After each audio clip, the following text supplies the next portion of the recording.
Buenas pessoal, iniciando hoje o primeiro vídeo dessa trilha de aprendizado do zero ao Dev RPA. Bom, hoje a gente está iniciando também a primeira aula do nível iniciante aqui dessa trilha, certo? E hoje a gente vai falar um pouquinho sobre a ferramenta do IPF Studio. Então a gente vai passar por toda ela aqui, olhando pedaço por pedaço dela e entender, tá? Bom, talvez vocês tenham reparado que o som tá um pouquinho diferente, tá? O meu microfone ele não tá funcionando como normalmente, então eu vou ter que ver isso daí em outra hora. E agora eu estou utilizando o meu headset para isso, tá? Então talvez esteja um pouquinho pior ali o som, mas é algo que é temporário, certo? Antes de tudo, eu quero pedir para que você deixe seu like e já sua inscrição aqui no canal. E também que no final desse vídeo você comente feito aí embaixo, assim eu posso acompanhar a sua evolução. E também você pode me ajudar com o engajamento aqui no canal. Bora lá! Bom, bora lá. Vou abrir agora o IPF Studio aqui. Primeira coisa que a gente vai se deparar vai ser com essa tela aqui, tá? Essa é a tela de start, digamos assim. O primeiro vídeo dessa série aqui foi o vídeo de como instalar e configurar o IPF Studio. Então a gente mexeu em umas outras partes aqui do estúdio, essas partes iniciais, incluindo aqui, por exemplo, as configurações, que a gente mudou para inglês, a gente colocou ele no modo escuro também, mas enfim. Vou deixar isso para aquele outro vídeo e agora nós vamos focar na ferramenta de desenvolvimento em si, certo? Então vamos lá. A primeira coisa aqui que a gente se depara é com os nossos projetos que a gente já tem criado, tá? Então se você já criou algum projeto, você pode inclusive fixar ele aqui para você ter de fácil acesso. Para abrir um novo projeto também, a gente pode vir aqui em New Project e a gente coloca se é uma biblioteca, né, uma library, um processo realmente, que vai ser um workflow, digamos assim, test automation, template, então ele já dá essas opções para a gente criar um novo projeto. E se a gente quiser criar o projeto a partir de algum template, a gente pode criar por aqui. Então a gente tem, por exemplo, um template do background process, um template de mobile testing, um template de orchestration process, tá? E aqui a gente tem inclusive um template muito usado, que é o template do Robotic Enterprise Framework, que é o RE Framework da IPF, tá? Então aqui já tem o padrão deles que a gente pode criar por aqui, inclusive o Document Understanding também, enfim, tudo a gente tem os templates por aqui, certo? A gente pode inclusive explorar isso aqui, colocar aqui o template que a gente quer e ele tem aqui, ó, Attended Framework ou coisa do tipo, certo? Beleza. Então o que a gente vai fazer aqui hoje? Eu vou criar um novo processo aqui. Criando um novo processo, ele te pede o nome, a descrição do processo. Eu vou colocar aqui meu teste Automatask do canal, né? Então, descrição teste. Ele demora um pouquinho para criar o projeto aqui, mas enfim. Criado o projeto, então a gente tem essas várias telas, vários painéis, mas a gente vai passar um por um agora, dando uma olhada. A primeira coisa que a gente vai focar aqui vai ser esse painel de projeto aqui da esquerda, tá? Vamos começar pelos da esquerda, depois a gente vai para a direita, tá? Então o painel de projeto aqui, ele é onde a gente consegue ver as dependências do nosso projeto, todas aqui, o que está instalado.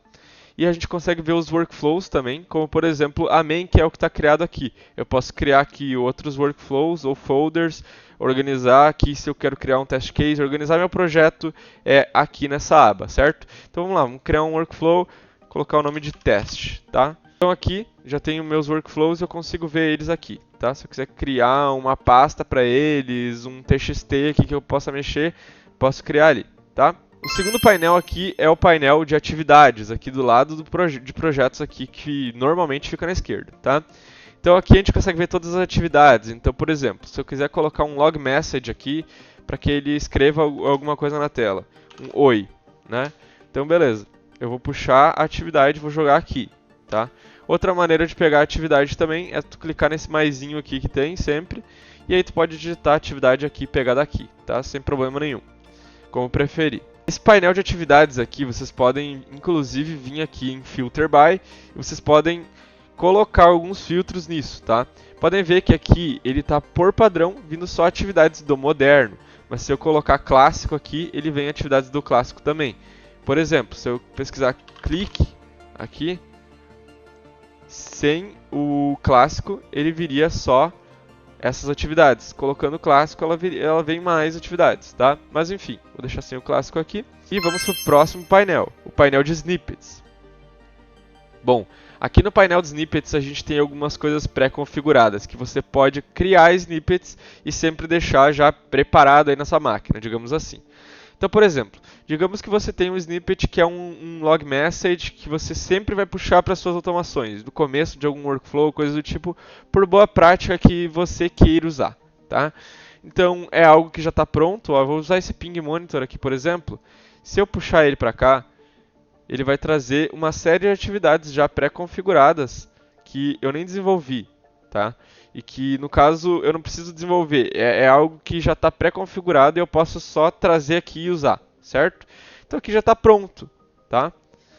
Beleza, isso que é um snippet, tá? Então ele já vai trazer alguma coisa repetitiva que tu geralmente colocaria várias vezes no código. Tu pode colocar ele na pasta de snippets e usar ele pronto, digamos assim. Beleza. Vamos se direcionar aqui para a direita agora. Aqui a gente tem um dos painéis mais importantes, que é o painel de propriedades. Quando a gente tem alguma atividade aqui, ó, deixa eu colocar uma atividade como, por exemplo, o use browser, use application /browser, tá? Eu coloquei uma atividade aqui. Nela, a gente consegue ver aqui nesse painel de propriedades, né, properties, se tu selecionar a tua atividade, ela vai te mostrar as propriedades daquela atividade. Então, por exemplo, eu posso mudar de hardware event para simulate, alguma coisa do tipo. Posso selecionar aqui se eu quero que ele abra esse browser na guia anônima, ou essa aplicação na guia anônima, ou não.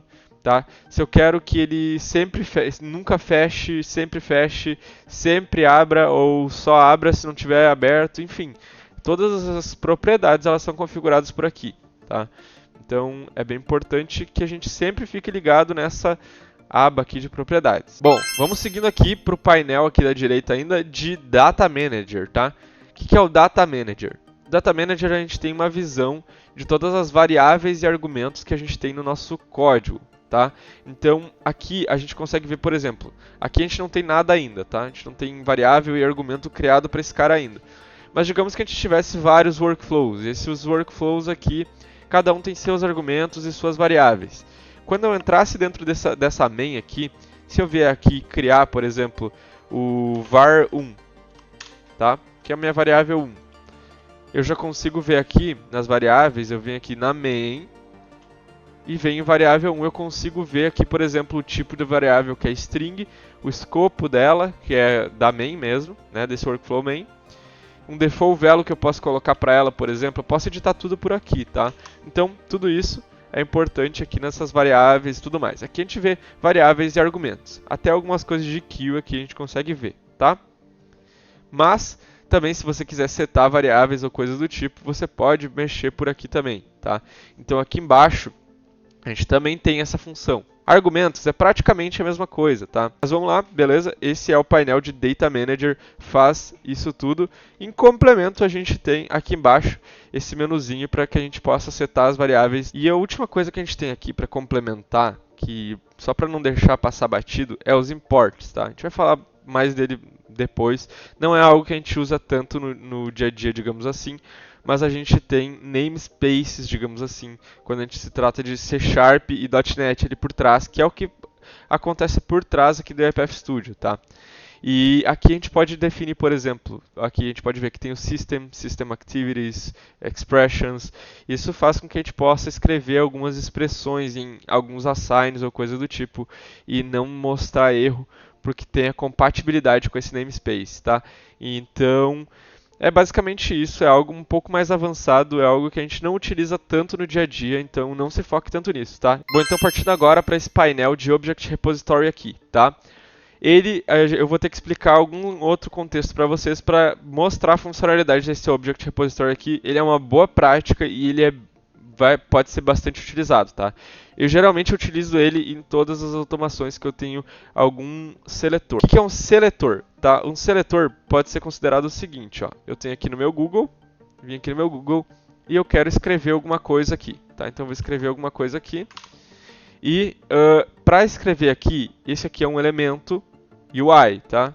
E esse elemento aqui é clicável, esse elemento é clicável, aqui em cima tem elementos clicáveis ou que a gente vai escrever alguma coisa. Todos eles são seletores, a gente vai capturar como seletores, tá? Então, eles são elementos que a gente captura como seletor. Beleza. Se eu quisesse capturar isso aqui, eu teria que colocar um use browser e depois dentro dele colocar aqui um clique, tá? E aí eu posso capturar isso só para eu utilizar nessa atividade em si, o meu seletor só para essa atividade. Mas eu posso também vir aqui no Object Repository e criar uma nova aplicação, que eu vou colocar o nome de Google, por exemplo, porque aqui é Google. Dentro dessa aplicação eu vou capturar uma tela, que eu já capturei aqui, então eu quero mandar isso para o Object Repository, tá? Então eu vou mandar aqui para o Object Repository, eu vou clicar nesse símbolozinho aqui. Aqui ele criou o Chrome New Tab, que é o nome dessa janela. E aí eu quero aqui o botão de pesquisar, o Search Box. Eu quero colocar ali dentro dessa tela também. Então, olha que legal que ele já organizou para mim. Ó. Ele nem precisei criar a aplicação, né, porque ele já criou aqui Chrome New Tab. Tá? Então, olha que interessante isso aqui. Isso faz com que, quando a gente mude um seletor, por exemplo, digamos que eu tivesse esse clique aqui e eu utilizasse ele em lugares diferentes do meu código. Só que o seletor ele quebrou, ele mudou de alguma maneira. Então, quando eu for corrigir, eu não corrijo só para esse clique e vou ter que ir em outra parte do código corrigir para outro clique. Eu só venho aqui no meu Object Repository e vou mudar, dar um Edit Descriptor aqui e eu vou mudar o seletor dele aqui, entendeu? Então aqui, ó, mudei o seletor dele aqui e vai mudar para todos os lugares que tiver esse clique aqui, tá? Esse é o Object Repository, tá? É para isso que é importante esse Object Repository aqui. Vamos para outra parte aqui, que seria o Outline. O que seria o Outline, tá? Sendo bem sincero, ele tem uma funcionalidade legal. Eu não utilizo tanto no dia a dia, tá? Mas ele tem essa funcionalidade que seria a gente ver o código de cima, digamos assim. Então ele é interessante para a gente analisar o nosso código, a estrutura que está. Para a gente poder ver, por exemplo, que ele está aqui ó, na main sequence. Aí dentro dele a gente tem o useapp/browser, daí ele já tem aqui dizendo isso. Aí dentro do useapp/browser a gente tem o body, que vai ser basicamente essa estrutura que ele tem aqui para a gente invocar alguma coisa dentro dele. E daí tem essa sequence chamada do aqui, né, que é o que aparece aqui pra gente. Dentro dele a gente tem uma atividade de clique. Se eu viesse aqui e colocasse um type into, que é a atividade de a gente escrever na tela, eu vou colocar aqui. E ele mostra aqui do lado também. Bom, vamos para a próxima então. Aqui a gente tem o Test Explorer, tá? Isso vai ser algo mais avançado que vocês vão aprender depois, mas caso a gente faça test cases, testes no nosso projeto em si, a gente consegue ver aqui todos os testes, quantos por cento deu certo, quantos por cento não deu certo, quais os testes feitos e essas coisas do tipo, tá? Então, esse é o interessante aqui desse painel de Test Explorer. Agora a gente vai focar aqui em cima, tá? A gente vai focar nesse menuzinho aqui de cima, que é o menuzinho do design, tá? Então nesse menu do design aqui, a gente tem algumas coisas. A gente pode criar os workflows por aqui, assim como a gente pode criar pela aba de Project aqui, tá? A gente pode dar um save no nosso projeto, e geralmente para dar save no nosso projeto, a gente utiliza o Ctrl S, tá? Então, por exemplo, mudei o nome disso aqui para tá? E aí ele mostrou aqui do lado do meu workflow um asterisco. Então significa que tem alguma coisa não salva. Eu posso clicar aqui ou eu posso dar um Ctrl S, tá? Beleza. Outra coisa, a gente tem aqui o Export As, para a gente utilizar como um template ou uma library, o que a gente desenvolveu. Aqui, depois do export, ali que eu mostrei, a gente tem também as formas de depuração e execução do nosso robô. Então a gente tem o debug file, para rodar esse file em depuração, o debug normal, para rodar desde a main em depuração, e a gente tem também o run, e o run file que tem o mesmo conceito. O run file vai rodar só um file e o run vai rodar o inteiro, tá? Bom, seguindo aqui, a gente tem esses cuts, reset, undo para que a gente possa fazer, mas isso é meio padrão, digamos assim. A gente pode dar copiar uma atividade, colar uma atividade ou coisa do tipo. E aí aqui a gente tem esse Manage Packages. Vamos lá, o que é esse Manage Packages aqui? Aqui na esquerda vocês podem ver o painel de projeto e a gente tem as nossas dependências ali do projeto. São libraries que a gente instala, então algumas bibliotecas que a gente instala já vêm instaladas por padrão, enfim. Tá? Então aqui eu posso ver o Project Dependencies, que já está colocado aqui, digamos assim. A gente tem as atividades de e-mail, de sistema, enfim. Se eu quiser colocar uma atividade nova, tá? Se eu quiser colocar uma package nova, eu quero atividades que não tem aqui no padrão. Ó. Se eu pesquisar aqui, por exemplo, por uma atividade de database, que seria um banco de dados, ele não tem nada, certo? Mas se eu vier aqui e colocar all packages e nesse All Packages eu selecionar aqui o filtro de UiPath para pegar uma library que realmente seja oficial da UiPath e colocar Database, eles têm uma package só de Database, por exemplo. Então eu instalo e dou um Save, tá? E esse Manage Packages vai te ajudar a fazer tudo isso, tá? Essa configuração de libraries e coisas do tipo é toda por aqui. Se você quiser, inclusive, pegar a sua library e instalar do seu Orchestrator para cá, é aqui que você acha ela também, certo? Então vamos lá. Então está instalado nossa library. Então agora eu vou pesquisar Databases. E aqui eu tenho várias atividades de database já para utilizar, tá? Então é mais ou menos assim que funciona.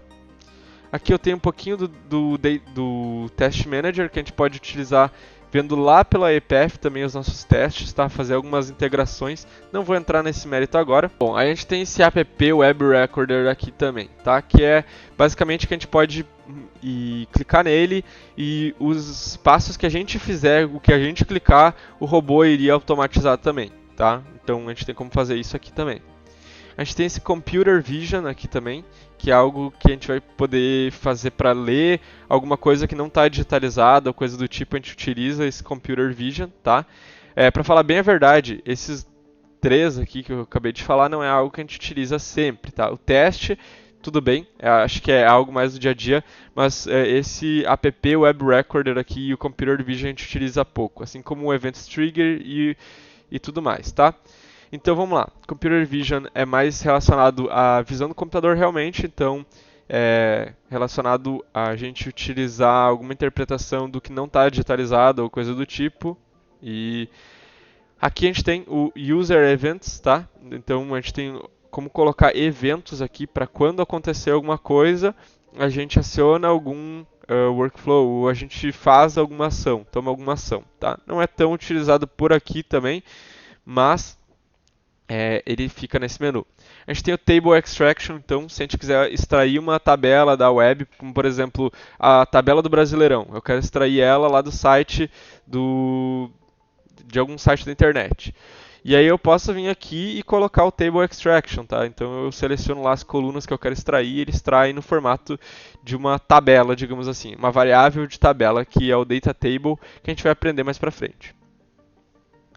Bom, aqui a gente tem o UI Explorer. Nele, a gente entra mais no detalhe em todos os seletores, tá? A gente ainda vai chegar nisso com bastante calma, tá? Mas aqui a gente vai montar os nossos seletores de forma robusta, tá? Até mesmo os mais complexos a gente consegue mexer com esse UI Explorer aqui. A gente tem o Remove Unusage, por exemplo, eu não estou utilizando alguma variável, eu vou tirar ela por aqui. A gente tem o Analyze File, que é o Workflow Analyzer aqui, a gente pode passar ele. Ele vai conferindo no final do nosso projeto, geralmente, a gente utiliza isso aqui para que a gente possa verificar todos os erros do nosso código, como por exemplo, tem várias atividades aqui com o mesmo nome, ó, log message. Então alguma eu posso trocar o nome para log message teste oi, alguma coisa do tipo. Enfim, tá? Isso é para isso que serve o Workflow Analyzer, para deixar nosso código nas melhores práticas no final do nosso projeto. Isso não é algo que a gente precisa se preocupar agora, tá? Export to Excel e esse publish aqui, que é quando a gente publica o nosso projeto lá no Orchestrator para que ele possa começar a rodar, tá? Perfeito. Então a aba de design é basicamente isso. Vamos para a aba de debug aqui. Na aba de debug, a gente consegue ver aqui, por exemplo, o debug file, o run file, que nem a gente vê antes. E aqui a gente tem algumas coisas pro debug em si. O que acontece? No debug, a gente vai falar disso em alguma aula do debug realmente, mas a gente tem aqui, por exemplo, algumas opções como Step Into, Focus e Breakpoints que a gente pode colocar aqui. Ó. Eu coloquei aqui um breakpoint, que significa que o código ele vai rodar até achar esse ponto de parada aqui, né? E ele vai parar aqui realmente para que a gente possa fazer alguma coisa, tá? Tem o Slow Step, que faz com que ele tome as ações mais devagar, e a gente possa ver ele fazendo alguma coisa na tela, tá? A gente pode colocar também esse Execution Trail, que vai mostrar pra gente em que parte do código que ele tá, beleza? O Highlight Elements, o que significa esse Highlight Elements? Quando a gente tiver elementos de seletores, de clicar na tela, alguma coisa do tipo, ele vai dar um highlight em volta, ele vai colocar um círculozinho verde em volta, dizendo, a gente vai clicar aqui agora a gente vai clicar nesse outro. Mas lembrem-se que sempre que a gente coloca Execution Trail, ou Highlight Elements, ou Slow Step, a gente está diminuindo a velocidade da nossa execução também, tá? Então tudo isso, claro, é importante para que em alguns casos a gente veja realmente o que está acontecendo no nosso código, mas nem sempre vai ser interessante porque a gente vai querer um pouco de praticidade também. Mas aqui eu posso mostrar o Execution Trail funcionando, tá? Nesse exemplo aqui a gente viu que foi executada essa atividade e está sendo esperado para que a gente execute essa aqui, tá? Então aqui eu vou dar um step into e ela vai executar, beleza? Voltando aqui, tá? Eu usei aqui o step into, eu vou mostrar isso mais em detalhe em outras aulas, tá? Mas aqui a gente tem o step over, step out, restart, a gente tem o retry, ignore, que é bem importante, mas fica para outra aula. Mas tudo que é relacionado a debug a gente encontra nessa aba aqui. Aqui a gente tem outras coisas também como mais avançadas como log activities, continuum exception, picture in picture, que abre uma outra telinha como se fosse um segundo computador teu rodando ali por trás, é bem louco. E também tem esse remote debugging aqui, que significa que se eu tiver uma VM conectada lá no meu orchestrator, eu posso colocar ela aqui para fazer debug nela. Minha automação vai estar rodando nela, mas eu vou estar executando e vendo o painel de execução por aqui. Tá? Tem esse Profile Execution também, que quando a gente executa, ele vai mostrando o tempo que cada atividade gastou. E aí a gente pode identificar gargalos de performance, onde o robô está demorando demais, porque sempre que o robô demora demais, ele consome mais tempo de licença que outro robô poderia estar rodando. Então a gente sempre tem que pensar em performance também. Isso aqui ajuda a gente nesse quesito, tá? Fora isso, a gente tem o Output aqui também, que é o mesmo painel de Output que a gente tem durante o debug, a gente tem aqui também, para que a gente possa verificar, mesmo depois da execução, os logs que ocorreram nela. Breakpoints a gente consegue ver por aqui também.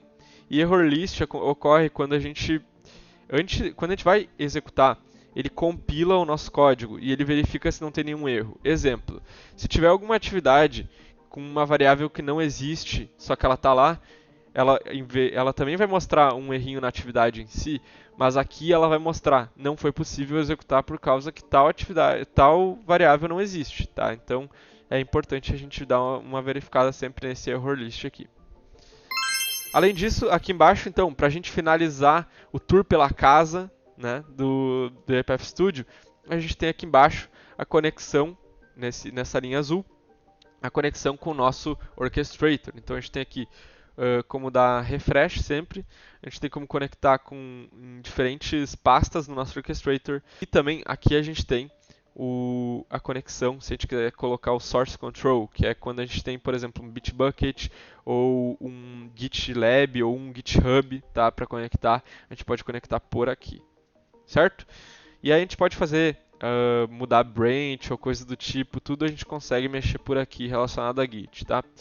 Então, show de bola, pessoal. Seria isso, então, o nosso tour pela casa, digamos assim. Espero que vocês tenham ficado habituados aí com o ePath Studio. Mas se não ficaram também, a gente vai ver mais sobre cada uma das funcionalidades enquanto a gente desenvolve aqui durante essa trilha de aprendizado junto, certo? É isso, eu espero que vocês no próximo vídeo. Peço para que vocês dêem um like, se inscrevam e também comentem aí embaixo feito, para que eu possa acompanhar a evolução de vocês e também vocês me ajudem a engajar essa trilha de aprendizado para o máximo de pessoas possível, tá? E vamos nessa. Até a próxima aula. Valeu!